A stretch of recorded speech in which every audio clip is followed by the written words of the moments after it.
peso a year industry ang BFP. Kasama dyan ang promotion, ang acceptance, ang promotion, ang fire extinguisher, ang sprinkler, at iba-iba pang mga racket sa loob ng BFP.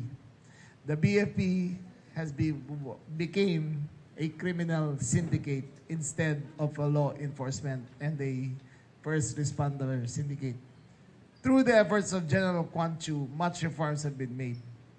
Today, this is the first step to showing you how serious we are in changing and improving the situation. To explain to you the arrest and what has happened is CIDG Chief Morico.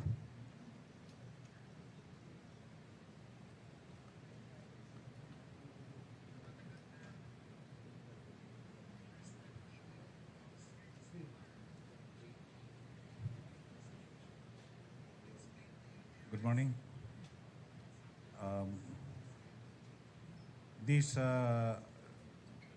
On August 24, 2026 at 7:15 p.m., an operation was conducted by CIDG Regional Field Unit 3 against Bureau of Fire personnel, female,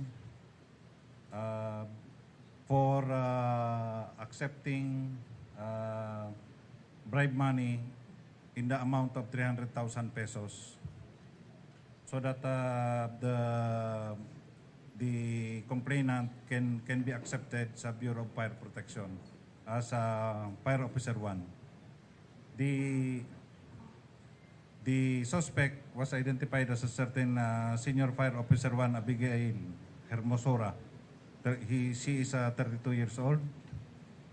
Right now, he is under custody by the CIDG, and a case was already referred to the prosecutor's office for on August 26, 2026, wherein robbery extortion in relation to Republic Act number 10175 or the Cybercrime Prevention Act of 2012 was referred to the Office of the City Prosecutor of San Fernando City, Pampanga. Thank you, sir. Ang case status niya ay criminal case robbery and extortion, Republic Act 10175, filed before the City Prosecutor of San Fernando, Pampanga. Hindi lang po natapos to dito. We are going after the entire institution, all the rotten eggs. To explain to you the reforms inside the BFP is General Quan Chu, Acting Chair of BFP. Good morning, General Rico Cuantio, the officer in charge of the Bureau of Fire Protection. When I assume office as the officer in charge of the BFP, the instructions of the Secretary is very clear to eradicate all forms of corruptions and anomalies. Hindi lang po doon sa issue ng fire extinguisher. Kung natatandaan niyo po, nagtanggal tayo ng 902 fire safety inspectors to tell the men and women of the BFP that we are very serious on this move of cleansing the agency of anomalies and corruption. Tumuloy pa po tayo dito sa ating recruitment process. Alam niyo po, napakatagal na ang kwento ng anomalya pagpasok sa BFP, yung tinatawag po nilang slot for sale. Ginawa natin, nagkaroon tayo ng makinarya, mekanismo, kung paano na mabawasan or maalis talaga itong ganitong stigma sa aming ahensya. Yung recruitment po natin ay e-hiring online, system-generated po yung mga result. However, meron pa rin pong ganitong sistema dahil nga po pag nag-i-evolve ang proseso ng isang ahensya, yung mga gumagawa po ng anomalya ay nag-i-evolve din at gumagawa ng paraan. Just very unfortunate for the BFP, who is trying its best na ma-reforma natin ang ating ahensya with instructions of the Secretary to institute organizational reform for the entire agency that includes recruitment and promotion. Lumabas po itong issue na to at ito po ay awakening sa aming lahat na may papupuntahan po tayo kung gagawa tayo ng anomalya. And also to the applicants of the BFP, inuulit ko po, Walang bayad ang pagpasok sa aming ahensya. Libre po to, magsumikap kayo kung kayo ay karapat-dapat matanggap. Subalit kung pumasok kayo sa ganitong anomalya, may paglalagyan din po kayo. At ito po ay napakagandang pagkakataon. No? I commend the courage of that applicant by telling and reporting the matter to the BFP. Napakaganda po na i-report niya sa fire station, na i-report sa Provincial Fire Office, nakarating po sa Regional Office at naisagawa po itong entrapment operation na hindi ho nasunog, hindi ho pumutok. Ibig pong sabihin, ito po ay seryosong ginagawa na ng aming ahensya na lahat po ng ganitong bagay ay dapat may kahahantungan. At ito nga po, na-aresto natin and she's now placed under the custody of sa CIDG at yung naman pong involved senior officer was relieved last August 26 and he was placed in Pihaw in the National Headquarters. The Secretary is now ready to accept questions from the media. On the final statement, binabalaan ko na ang lahat ng opisyal ng BFP. Lumabas na kayo ngayon at umamin kayo o habulin namin kayo hanggang matapos ang career nyo. Ang inimbestigahan namin ngayon ay lumagpas ng 200 tao na tungkol sa slots for sale. Again, I am warning you. I am serious and I will go after all of you.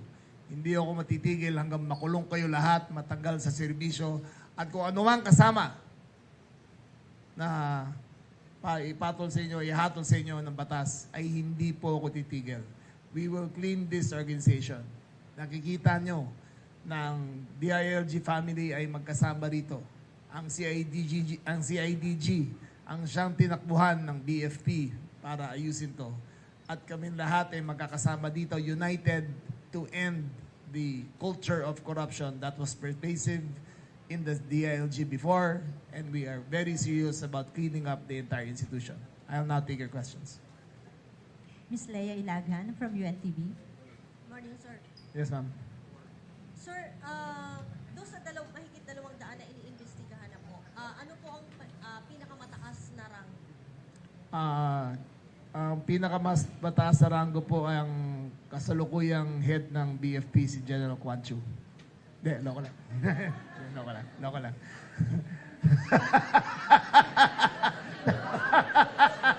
Naubo kayo ron. Kinabahan kayo lahat. Kahit ito, kinabahan eh. Hindi po. Hanggang regional director po, inibistagahan namin lahat. Sir, doon sa investigasyon ng CIDG Region 3, nabanggit niya na may kasabwat daw itong naaresto at may malaki daw papel yung kasabwat na mataas Yes. na opisyal sa Yes. recruitment. Yun na ba yun, sir? Region 4A Director. Ngayon, concurrent Region 4A Director. DRDA pala, DRDA. DRDA ng Region 4A. Yun, sir, yung sinasabing kasabwat? Yes. Thank you, Ms. Leia. Alfred Dalizon, People's Journal. Morning, Mr. Secretary. Yes, sir. Sir, yung napakatagal na itong issue na to. Tagal na. Yung 25 years nang pinag-uusapan to eh. Oo. So, sir, paano yung mga nakapasok po sa BFP na supposed to be, hindi naman sila qualified, pero nandiyan sila ngayon dahil sa bayan? Correction. Lahat yan qualified. Lahat yan, kasi may exam yan eh. May written exam, may physical exam. Pumasa lahat yan. Ang last hurdle nito ay yung, basta tao na umahawak. So all of them are physically qualified, intellectually qualified. Yung decision na lang kung sinong papasok, doon nagkakaagawan, doon nagkakabayaran. So qualified naman sila lahat. Sir, nung Wednesday yata, sinabi ng CIDG Region 3 na random ang selection ng suspect. Nakikita niya sa Facebook pag nirelease yung list ng mga potential na papasok. Yes. Kaya kinukontak niya. Yes. Bakit ganun po? Kasi sila ang most vulnerable eh. Only limited slots kasi ang natatanggap yan. Napakaraming qualified. So maghahanap sila ng vulnerable na gusto talaga makapasok, kukontakin yon. Ang ginamit pang alias through messenger ay Spence T. Spence T, S-P-E-N-S, T-E-E.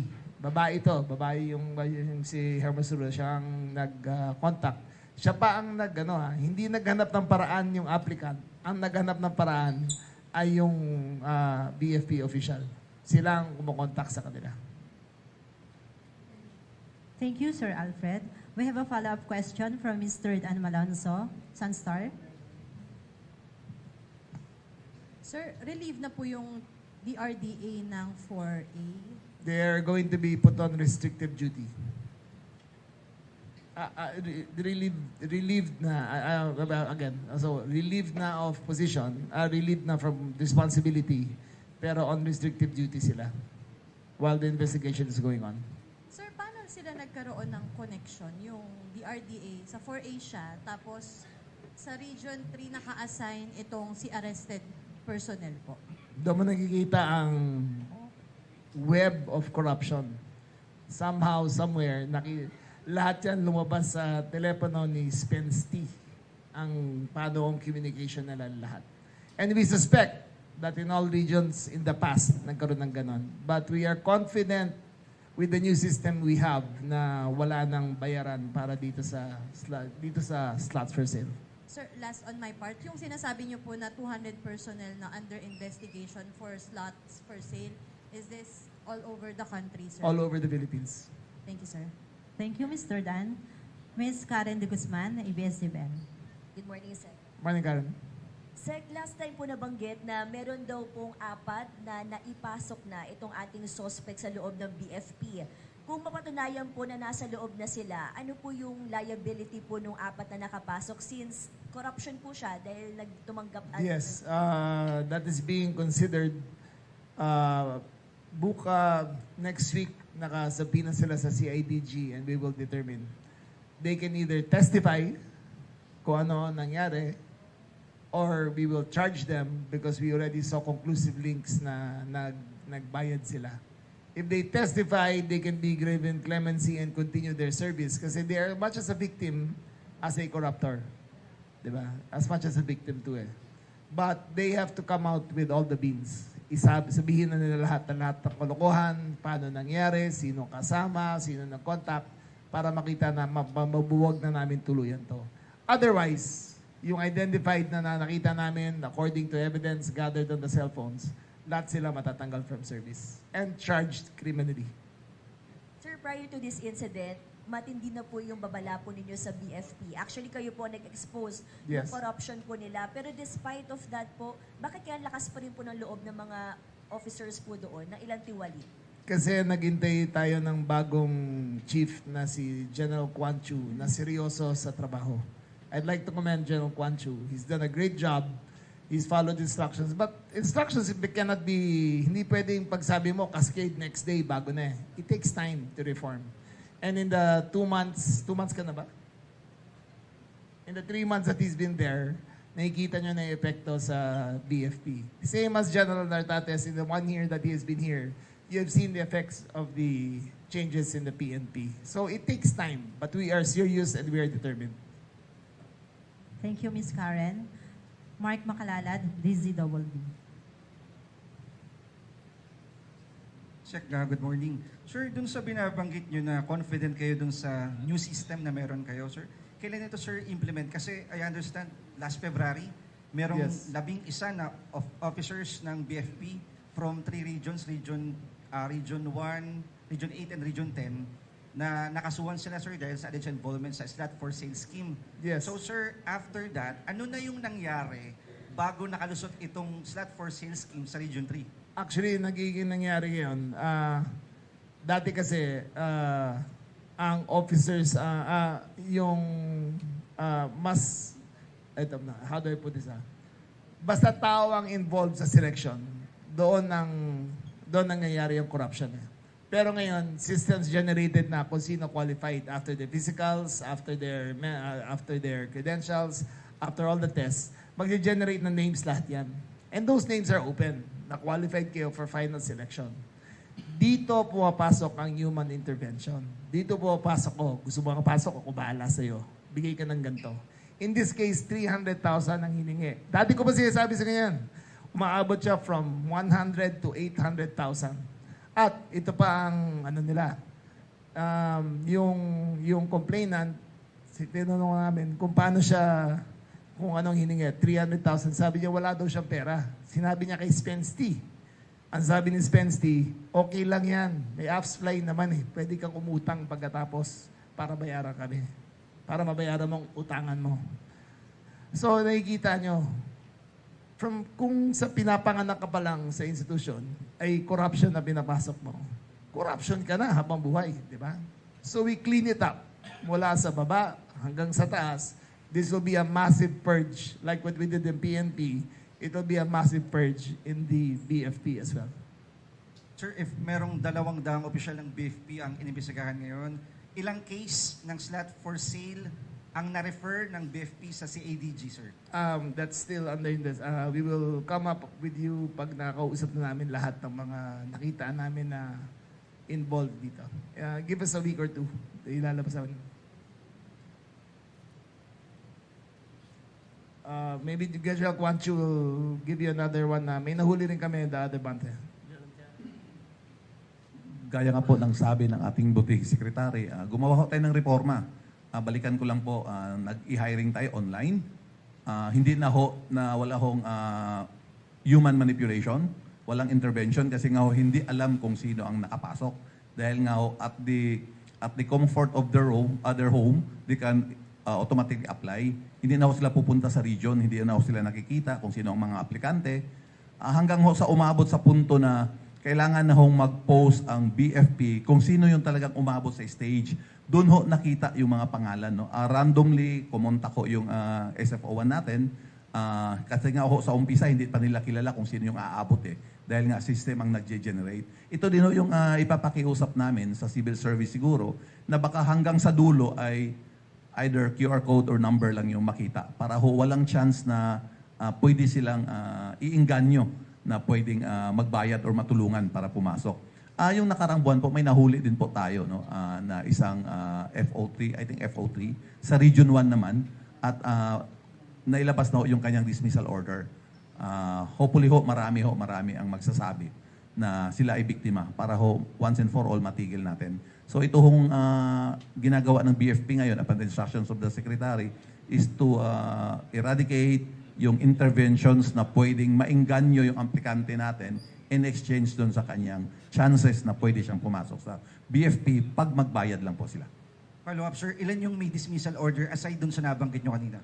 Sa ngayon po, ang alam ko ay yung nahuli sa Region 1, may dismissal order na sila. Ito naman hong kay SFO1 Hermosora at saka yung sa senior officer. Yung kay SFO1 po gumugulong na ho ang proseso administratively. Yung sa senior officers, nag-issue na po ako ng directive sa IAS natin to start conducting the investigation. Thank you. Thank you, sir. We have another Last question. one? Last one? Yes, sir. From June Boneracion Last of one? GMA. June. Sir, para magkaroon lang, meron din other matters pala yun. Anyway, sir, para magkaroon lang po kami ng idea kung gaano ka-grave yung situation, kung corruption ang pag-uusapan, you mentioned yung 200. Doon sa 200 po na yun, ilan po ba yung regional director? We'll let you know. As of now, all regional directors are being investigated. All. And while investigation is ongoing, Hindi naman. Yung proven lang na may links ang siyang restricted quarters. But all regional directors are being investigated. ganun kalaki ang problema? Ganon kalaki ang problema. Gaano ba kalaki ang perang pinag-uusapan natin? Kasi obviously, It's a 15 billion a year industry. kung pag-uusapan lang po natin sec yung slots for sale, gaano kalaki ang pera pinag-uusapan? Kasi obviously, ang dami na kinabang, kaya hirap matigil. Yes. Meron po ba kayong estimate na? Ang lowest na narinig namin ay 100,000, ang highest ay 800,000 para makapasok ng BFP. Between 100 and 800,000. Under your watch, kaya ba? Kaya. Within 6 months, lilinisin namin lahat yan. As I promised you before, na ginawa natin sa PNP, tinanggal na natin lahat ng sindikato. Within BFP, matatanggal ko rin lahat ng mga sindikato to. 6 na buwan, second. Ha? 6 na buwan. Yes, end of the year, I think we should be conclusive about this. I will not leave the SILG as SILG until I clean this up. Ang number one goal ko kasi dito is to strengthen the institution of the DILG. It used to be very weak. It used to be very porous. In every corner of sa bawat kanto, sa bawat sulok ng DILG, may corruption dati. Umpisahan mo sa police, umpisahan mo sa fire, umpisahan mo sa BJNP, lahat yan. Pero nung pumasok ako, I had only one mission in mind. Clean and strengthen. Clean and strengthen. Ayun lang. Does it follow na kung in-investigate lahat ng regional directors? Relieve na ba yung mga yun? Hindi. Ano investigation lang. Kailangan lang may takot sa Diyos lahat ng tao eh. Di ba? Akala nila libre na lahat to eh. Lahat yan. Lahat sila are being investigated. Present and former, pati former regional directors. Okay? Other matters?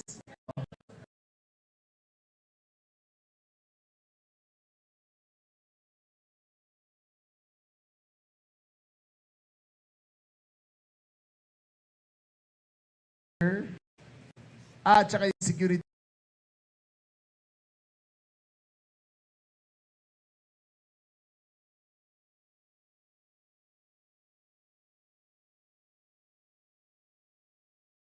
Circumstance doon is that ang last check ng bag ay sa entrance ng building. In this case, hindi siya pumasok sa entrance ng building. Yung bata pumasok sa fire escape, sa emergency escape. Pero itong security guard, dinaanan lang. Pero it wasn't his duty to check the bags. Then, I'm not exonerating him. Sinasabi ko lang ang circumstances around that. Okay?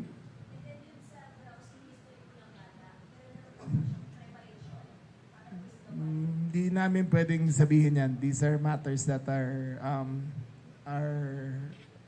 these are matters that should be kept within the organization because it might encourage others to copycat what he did.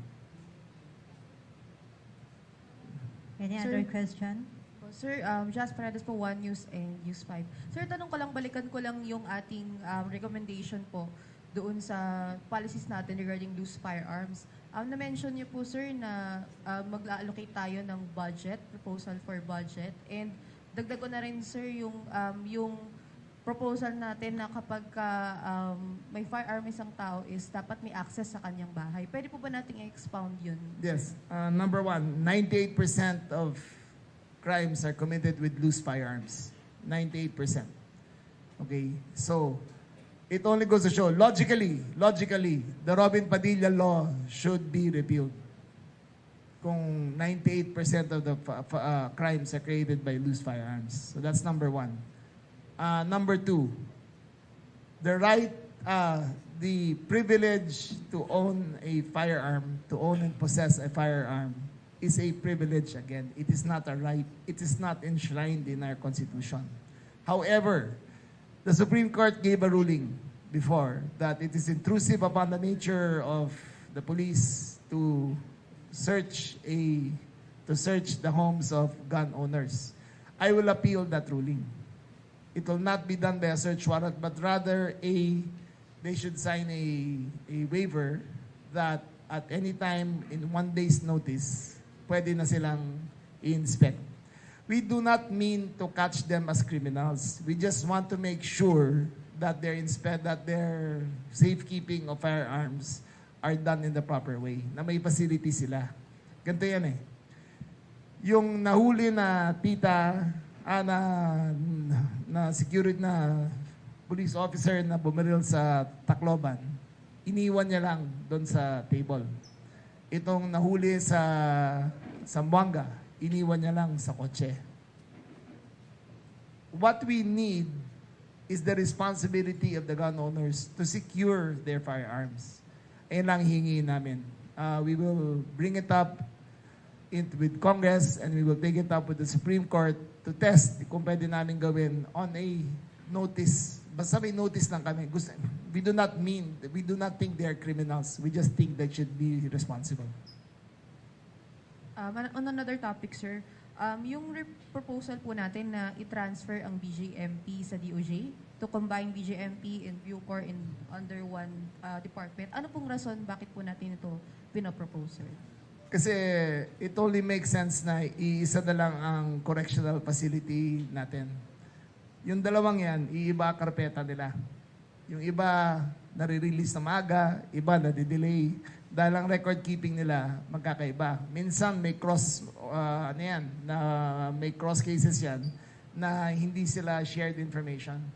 So ang correction should only be in one department, doon lang sa Bucor. Ayun ang proposal namin, under the Department of Justice. Thank you, Ms. Jazel. Marlene Padiernos. Huli na yan, ha? Oh. Sir, isa lang, clarification lang dun sa sinasabi mong waiver. Ibig ba sabihin, pag, kunwari ako bago mag-a-apply ng LTAP, may waiver na doon na pipirmahan na I am papayag na Pag ikaw, hindi ka bibigyan ng LTAP, sigurado. Hindi, pero lahat, i-require na namin na lahat ay magbigay ng waiver na pwede namin inspect ang kanilang safekeeping facilities para sa firearms. Actually, this is for the good of the gun owners too eh. Yung mga anak nila, dapat walang access sa baril yan. Dapat naka-lock and key. Dapat may minimum set of standards para sa kanila yan. So it is for them too, not only for us. Okay. Thank you, Sir Ryan. Marlene Padiernos, Last? DZMM. Okay. Yes, ma'am. Sir, kumustahin ko lang po, doon nakaraan na ba nanawagan kayo sa Congress para mag-implement po ng mas mahigpit na batas para po dun sa mga gun owner, at the same time para po ma-regulate yung paggamit ng minors sa social media. Anong update dun, sir? Meron na bang talks? It's in Congress now. We gave our opinion. Dapat 14 years and below ay restricted na ang use of the internet. But it is not our call eh. Congress na lang yan. So it was taken up yesterday during the budget hearing, and they were in support of it. But we will see how the legal process goes, how the